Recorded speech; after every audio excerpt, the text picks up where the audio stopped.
Chapter 33. Snither like a snake. The boy fell into the tall grass. Searchlights from the observation towers circled the grounds of Twilight Towers. Jack lay there still and silent for some time, despite being badly winded by the fall. Out of the corner of his eye, he could see the lights circling closer to him. Part of the boy was in terrible pain and wanted to flee, but he remembered what his grandfather had taught him to do in a situation like this. Do not move a muscle. When the searchlights eventually shifted off the boy, he looked up slowly. There was still a long stretch of exposed ground between him and the building. How could he possibly get there without being seen? Another lesson Grandpa had taught Jack was when in open ground to slither like a snake. Jack never dreamed he would one day have to use these skills in real life. But that's exactly what the boy did now, as he made his way across the cold, wet grass. It was hard going, but finally the boy reached the main building.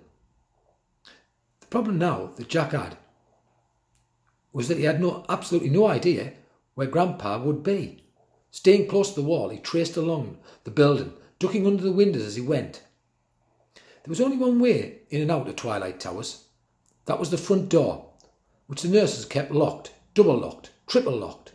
Jack spotted a doorway at the rear of the building, but it had been bricked up. Being careful not to be seen, the boy peered through one of the windows. He saw a dormitory that must have had about 20 beds in it. The beds were arranged neatly in two long rows, and despite it being no later than 6 o'clock, all the ladies in there were already tucked up in bed. Glancing along at their faces one by one, Jack noticed they were all fast asleep. There was not a man among them, so the boy quickly moved on. A couple of windows along, Jack spied into a room that looked like a chemist's store. From floor to ceiling, the room was full of bottles of pills, medicines and syringes. A hefty-looking nurse in a lab coat paced up and down. There must have been thousands upon thousands of pills in the store, enough to put a herd of elephants to sleep, let alone 100 or so elderly people.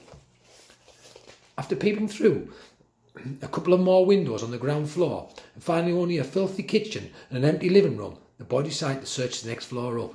So he gathered his strength and pulled himself up the drain pipe at the side of the building. Edging his way along a narrow ledge one floor up, he arrived at the first window. Through it, Jack spied an imposing oak-panelled office. Matron was reclining at her desk in a luxurious leather armchair, puffing on a big fat cigar. The little feet were resting up on the desk, and she was blowing plumes of thick grey smoke into the air above her. The private version of herself was a very different one to Miss Swine, the one she showed to others. A large portrait of the matron hung over the fire in a thick gold frame. Staying as close as he could to the wall, Jack tilted his head slightly to afford a better view. On her wide, leather-topped desk was a large pile of paperwork she was sorting through. Resting her cigar in a crystal glass ashtray, Miss Swine went to work. First, Matron picked up a piece of paper from the pile before placing a piece of tracing paper over it. Second, she slowly but surely copied the handwriting underneath with a pencil. Third, she turned the tracing paper over and rubbed the tip of her pencil all over it. Fourth, she took out a new blank piece of white paper from her drawer and placed the tracing paper over it and on it. Fifth, Matron went over the outline of the handwriting with her pencil, hard, which made it appear on the blank piece of paper below. Last, she placed the piece of paper in the typewriter and began pressing the keys. After she'd hammered away at the typewriter for a while, Miss Swine studied her work with satisfaction. Next, she screwed up the original piece of paper into a ball and tossed it into the fire. Watching it burn, she laughed to herself and wrapped her lips around her long fat cigar once more. What on earth was Mrs. Swine up to? Standing on the narrow ledge, staring in bafflement, the boy's foot slipped and he scrambled to keep himself from falling. All of a sudden, Matron looked up, as if she had heard something outside. Jack edged out the view and flattened his body against the wall. The lady rose from her leather chair and paced over to the window. She pressed her upturned nose against the glass, which made it look even more upturned than it already was, and peered out into the darkness. Chapter 34. Hidden in a Moustache. Jack stood perfectly still and didn't dare breathe. As Matron stood staring out the window of her office high up in Twilight Towers, she was so close the boy could smell the cigar. He'd always loathed the smell of cigars, and a tickly cough started itching his throat. Don't cough, he prayed. Please, don't cough. After listening to the silence for a while, Matron shook her head. Finally, she closed the heavy black velvet curtains that hung in her window so not a soul could see in. Jack's first impulse was to run home and tell his parents that he thought the matron was up to no good. But the boy hesitated. He had lied and told them he was going to be at an after-school chess club. What's more, the chances of his mum and dad believing him were slim. They had managed to convince themselves that Twilight Towers was the best place for Grandpa. Instead, the boy inched his way along the narrow ledge to another window. The lights were out in that room, but through the gloom Jack could make out a chilling sight. Row upon row of coffins. Continuing along the ledge, Jack peered in the next room. The light was on, and at first glance it looked like an antique shop. The room was filled from floor to ceiling with old paintings, vases, clocks. All the items looked valuable, and a couple of the nurses were dragging in an expensive-looking, gold-framed antique mirror and leaning it up against the wall. Where was all this stuff from? The bright beam of a searchlight skimmed the building. It shone dangerously close to Jack. As quickly as he could, the boy edged his way around the corner of the building out of sight, climbing up the icy drainpipe to the next floor. Jack's fingers were beginning to claw with the cold. Still, he bravely carried on and peered into the nearest window. This room was another dormitory, even bigger than the first. Crammed in together, lying in beds too small for them, were rows and rows of old men. Just like in the ladies' dormitory, the men were frozen still in deep, deep sleep. The boy's eyes scanned all the faces, desperate to spot his grandfather. He needed to know that the old man whom he loved more than anyone else in the world was alive and well. Up and down the rows of beds he looked, until he found the unmistakable RAF moustache. Grandpa! The old man's eyes were tightly shut, and just like all the others, he appeared to be in a deep, deep sleep. To keep his balance, Jack held onto the metal bars in front of the window with one hand. Putting his other hand through the bars, he traced the edges of the window with his fingerprints to see if he could prise it open from the outside.